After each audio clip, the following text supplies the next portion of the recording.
I'm Tanya, a 37-year-old woman who's happily married to the love of my life, Jim. Let me tell you a story about how my in-laws, Nina and Hank, underestimated me and my amazing parents, and how I turned the tables on them in the most satisfying way possible. My family had money, but we didn't show it off. We believed in working hard and staying humble. My parents taught me that money shouldn't be relied upon. It's more important to be determined and have good qualities. These lessons helped me when dealing with Jim's family, especially his mom, Nina. At first, Nina treated me badly and always made mean comments at my expense. But I stayed strong and confident because I knew my value wasn't just about money. I loved Jim a lot and wanted to prove that I deserved his love no matter how much money I had. One time, however, I got overwhelmed by Nina's remarks and confided in Jim about it. "I need to talk to you about something." "What's going on, darling? Is everything okay?" "It's just that I feel upset with how your mom treats me. It's like she thinks I'm not good enough because I don't come from wealth." "I was waiting for this to come up, if I'm being completely honest," Jim responded. "My mom has this strange way of trying to make sure I find the right girlfriend. She's overprotective. She doesn't want anyone using me for my money. She always insisted on me finding someone with the same social standing as us. But believe me, I don't care about that stuff. It's just not fair. Shouldn't she see me for who I am, not how much money I come from? Love should be about understanding, not wealth." "I completely agree. Love should be about understanding. My mom is stubborn, but I'm holding out hope that she'll change. Don't worry about a word she says. She'll never change how I feel and think about you, my darling. I love you no matter what." "I love you too, baby. You're the only reason I'm staying. It's not easy to deal with her. I hope she realizes our love is real, not about money." I felt a mix of relief, love, and a tinge of sadness. I felt relieved that Jim understood my frustrations and stood by my side. His unwavering support gave me strength. Yet, there was a hint of sadness knowing that his mother's judgment and expectations might continue to affect our relationship. Nina didn't just treat me badly, she also looked down on my parents. When our families met to plan the wedding at Jim and my house, Nina and Hank kept saying mean things about my parents. They made rude comments about where my parents came from and acted like they were better than them. It made me and Jim mad, but my parents handled it well. Even though Nina and Hank tried to put my parents down, they stayed calm and strong. They didn't let Nina and Hank's words bother them. They stayed cool and didn't act mean back. Nina and Hank thought my parents were being distant and acting better than them, which made Jim's parents not like my parents even more. They thought my parents were too proud and snobby. At the wedding itself, Nina tried to strike up a conversation with my mother, Rita. "Oh, Rita, you look lovely." "Thank you, Nina. So do you. Your daughter is quite lucky, isn't she?" "That she is. She's marrying the man she loves, and I'm so happy for her. Of course, marrying a rich man like Jim must be such a dream come true for her. Are you jealous?" "Jealous? Why would I be? Wealth doesn't define a person. It's not something I care about. Of course, when you don't have a lot of money, you have to focus on personality, right?" "I hope you're secretly jealous of Tanya. No need to hide it. Admit it.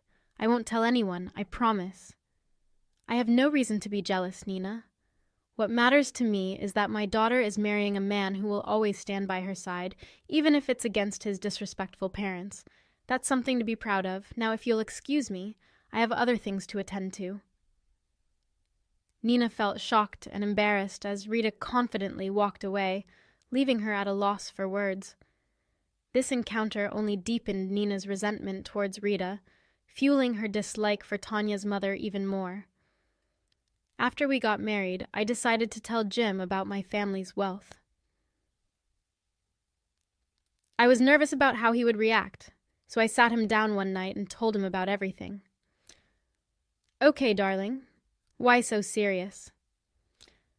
Okay, so I've kind of been keeping a huge secret from you. Oh, what is it? Well, I'm actually from a similar background as you. What do you mean? My dad is the highest chairman of a big company in the same industry as your dad. Wait, what? Are you serious? I know. It's surprising. My parents always taught me to be humble and not to rely on our wealth, so I didn't think it was necessary to mention it. I can't believe you never told me about this before. I mean, it would have changed anything, and it still doesn't change anything. It's just shocking. Well, yeah, I figured you'd find out one way or another, and I would rather you find out from me right now than later by someone else. Once the surprise sank in, Jim burst out laughing. I was confused at first, not sure why he found it so funny. I don't get it. Why are you laughing? It's just so ironic, darling. I'm laughing because of how my parents treated you when we were dating. If they had known about your family's wealth, they would have treated you like royalty. It's really stupid, isn't it? So, I never understood why your parents needed to know about it to treat me with respect. Exactly. I love you for who you are, not for your family's wealth. You've always been there for me, and that's what matters. We've built our relationship on trust and support, not material possessions. Laughing together brought us even closer. We realized that our love went beyond money and status. We were grateful for each other's love and support, which meant more than any amount of money. It was a special moment for us, understanding that our connection was based on genuine feelings and shared values, not just superficial things. Over the years, Jim and I grew even closer in our relationship. We both landed high-ranking, well-paying jobs that provided us with a comfortable and happy life. We had to move to a different state because of work, but it also served as a way to distance ourselves from Jim's toxic parents. Whenever we returned to our home state, we made sure to meet Jim's parents and my parents separately. I couldn't bear to see my parents being talked down to by Nina and Hank. Protecting my parents' dignity was important to me, so we took steps to ensure they were spared from any more of their condescending remarks. One day, my Mama Rita called with great news. She said she was organizing a big charity event next month and asked if Jim and I would come. I was super excited and said yes right away. My mom was known for throwing awesome parties, and I couldn't wait to be part of this special event. It had been a while since she organized something, and I knew it would be a big hit. A few days later, Jim's mom, Nina, called him. She told him about the same charity event and insisted that we had to be there. Little did she know that we were already invited by my parents. Jim didn't say anything and just agreed to his mom's request. We found it funny how things worked out. It seemed like fate brought both our families to the same event without them knowing. As the days went by, Jim and I felt a mix of excitement and curiosity. We wondered what would happen when our families finally met at the event. We knew there was tension between them, but we hoped this could be a chance for them to put their differences aside and enjoy themselves. Despite the potential for drama, I was determined to make the most of the event and support my mom's charity. I focused on the positive and got ready for a special night filled with fancy things, helping others, and hopefully a better understanding between our families. The next few weeks went by really fast, and before we knew it, Jim and I were boarding our flights back home. When we arrived, Nina and Hank were there to greet us at the airport. Since I was earning a similar amount as Jim, Nina started treating me a little better. It wasn't that she was so nice to me, but she made fewer mean comments. I didn't like that it took me having a high-paying job for her to show some respect, but I was relieved not to deal with her usual remarks. That night, Jim and I stayed at his parents' house. We talked about how Nina and Hank would find out about my parents' wealth the next day. I can't believe tomorrow is the day your parents will finally find out about my family's wealth. I'm kind of nervous about how your parents will react, to be honest, I said. Yeah, it's going to be quite a revelation for them. I'm looking forward to seeing their reaction and confronting them about their behavior. Me too. It's about time they realize that money doesn't define a person's wealth. I'm glad you're standing up for me. You know I'll always have your back, darling. I love you. We're in this together. I love you too, babe. I can't wait to see their faces when they learn the truth. It's going to be an interesting day, that's for sure. We need to get as much sleep as we can. We're going to need it. Oh, absolutely. Good night, my love. The next evening, everyone got dressed up in fancy clothes for the event. Of course, Nina had to make a mean comment about my dress, but Jim stood up for me and told his mum that she had no right to say such things to his wife. When we arrived at the venue, I was amazed by how beautiful it looked. I made a mental note to compliment my mum when I saw her for organizing such a wonderful event. Nina and Hank went off to socialize with other people. Nina found her friend Maddie, and together they whispered and laughed while gossiping about everyone they saw. I saw my mother, Rita, from a distance, and my heart filled with joy. I quickly made my way over to her, Nina wearing a scowl followed behind me, with Maddie trailing alongside her. I wanted to compliment my mother on her hard work organizing the event, but before I could even speak, Nina rudely questioned why my mum was there.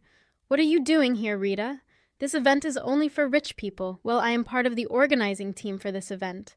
Oh, and what exactly do you do? I doubt it's anything important." "Nina, please. That's enough." "Isona. Well, if you don't do your job well, I'll make sure to complain to your boss and get you fired." "Nina, shut up. What is your problem, Maddie?" "Rita is the hostess for the entire party, Nina." "What?" "Hershey, the hostess. Have you lost your mind or something? Rita's husband is in a very high position. Don't you know she's the wife of the chairman of the company hosting the event? You've just made a fool of yourself." "Whoa, what?" "Oh, hi. I didn't know." "Enjoy the party, Nina."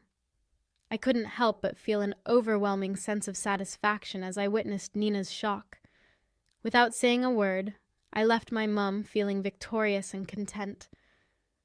As we walked away from Nina, I couldn't help but get excited. "Mum, I have to say, this place looks amazing, and the way you handled Nina's mean comments, you were incredible. Thank you, sweetheart, but that's not all. I've got something else planned." "Really? What do you mean?" "Well, I've grown tired of how Jim's parents treat us, so your dad and I came up with a little plan. Your dad is going to introduce himself to Hank in the most amazing way ever. I mean, come on. They should know that having a little more money doesn't make them royalty. Am I right? I'm beyond curious about your little plan. What do you have in mind?" "Just wait and see, my dear. We're going to make a statement and give them payback for the way they treated us. I'm scared about what you've planned, but at the same time, you're right. They need to be put in their place. I can't wait to see what happens." Hearing my mom's words made me curious and eager to see what would happen next. I trusted her instincts and knew she had something clever planned. We were tired of being looked down on, and it was time to stand up for ourselves. I felt a surge of pride imagining my parents taking charge and proving to Nina and Hank that everyone deserves respect regardless of their wealth. The event continued, and I felt excited about what hours to come. It wasn't just a charity gathering. There was also an award ceremony to recognize the most generous and hard-working companies. Surprisingly, Hank's company was a top contender for the award. This made him even more arrogant, not realizing that my father Aaron held the deciding votes. When it was Aaron's turn to present the award, he stepped up and delivered a speech that caught everyone's attention. He talked about his conversation with the CEO of the leading company and noticed the CEO's disrespectful attitude towards others who weren't as successful. Aaron couldn't support someone who treated others poorly, so he announced that the runner-up company would receive the award instead. The crowd reacted with a mix of cheers and whispers. All eyes turned to Hank and Nina, who looked shocked and humiliated. Their arrogance had been exposed, and people could see the truth about their behavior. It was evident that wealth and status shouldn't be an excuse to treat others with disrespect. Feeling embarrassed, Hank and Nina decided to leave the event early. They couldn't face the crowd knowing that their true nature had been revealed. Meanwhile, Jim and I stayed until the end, proud of my parents for taking a stand against the belittling behavior. Upon returning to Nina and Hank's place, they immediately started shouting at me, demanding to know why I hadn't disclosed my parents' status. "Why didn't you tell us about your parents' status, Tanya? How dare you keep that from us?" "I don't see why my parents' status matters to you," I replied. "Of course it matters. You made us look like fools." "I didn't do that at all. Your mentality did that. You're just trying to outshine us, aren't you? You want to show us how much higher you are." "I told you, Jim, she was a waste of time. Look at how she's embarrassed your poor parents." "That's enough, Mum. Tanya has done nothing wrong. Her family's wealth doesn't change who she is, and it certainly doesn't change how I feel about her. I will not allow you to belittle me or my family." "Well, if you think you can rob us of our position, you're mistaken." "We're not interested in taking anything from you, Mum. We're interested in being treated with respect and dignity. If you can't do that, then we won't stay here." At that moment, Jim and I decided that we had endured enough of their disrespect. We packed our bags and headed straight to my parents' house, seeking a loving and respectful environment where our value wasn't based on material positions. As we settled into my parents' home, a sense of relief washed over us. We were greeted with open arms and genuine warmth. My parents never used their wealth against us. Instead, they showered us with love and acceptance. It was in their presence that we truly felt at home. Ultimately, our love triumphed over the toxic environment created by Nina and Hank. We realized that true happiness and fulfillment come from being surrounded by people who appreciate and uplift us, rather than those who seek to demean and belittle us. We embarked on a new chapter, leaving behind negativity and embracing the love and respect we always deserved. So there you have it, the tale of how my amazing parents turned the tables on my condescending in-laws. Our love has been grateful for their guidance and for instilling in me the values that helped me rise above pettiness. My relationship with Jim flourished, and we found happiness and success together, free from the judgment and snobbery of others. Remember, it's not about wealth or status. It's about the love and support we give to one another. And sometimes, a little taste of sweet revenge can make the journey even more satisfying.